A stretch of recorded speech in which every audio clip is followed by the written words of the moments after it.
Pse po ju vnojmë emra krejt seneve? Unë jam Anduena edhe veç po du me ju kujtu diçka. Na gjithë kem pas probleme, po ju gjithë kem pas emra për to. Po du me unal pak për bullying, se është temë goxha serioze dhe për një men nuk ka loj me ta. Amo veç po nalmi pak qysh ka ndryshu peshimi emocional i kësaj fjale. Fëmija tash nuk thot filani po sillet keq, po thot filani është bully. Kjo do me thonë që qaj filani identifikohet si dikush që lëndan. Edhe nuk thot më ka mërzit sot filani, po jom të u bully. Edhe kjo t'inglan si diçka shumë e madhe, edhe shpesh mandej zdimas qysh me reagu ose me përballu. Pra, problemi ekziston. Seriozisht. Veç që emri e bën ma tranë se sa që mundet me përballu truni i një fëmis. E njëjta edhe me ankthen. Ka ditë vështira, ka ndjenjat shtrëngimet, ama kur po i nim 12 vjeçar sot u thon kam anxiety. Wait a minute.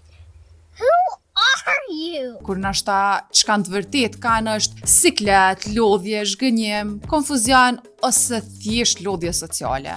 Kur ta quish anxiety, trupi e truni fillon me jetu tamam si anxiety, se emri i ja jep përmasën. Që po ju tregoj një eksperiment që është bo me një shkollë në Kaliforni. Mësuesve ju kanë thonë për disa fëmijë që kanë potencial shumë të madh edhe pse në të vërtetë s'ka qenë qashta. E që ata fëmijë për një me kanë fillu me performu ma mirë. E pse? Se pritjet tona e përcaktojnë sjelljen tonë ndaj fëmijëve, edhe sjellja jon ndaj fëmijës e formon vetbesimin e tina. E vetbesimi i tina e formon rezultatin. Pra, nëse na besojmë që një fëmijë është problemi, trupi, truni, krejt e trajtojnë si problem. Edhe qaj fëmijë fillon me pa veten veç si të tillë. Pra, tjetër është me thonë filani është sjell si të keq me mua dhe tjetër është me thonë filani është bully. Se e para e lën derën hapur për përmirësim. E kjo e dyta e mbyll. Ka njëherë, veç duhet me ja u kthy emrat normal seneve. Se jo çdo ndjenjë ka nevojë me u trajtu. Disa veç ka nevojë me i kalu.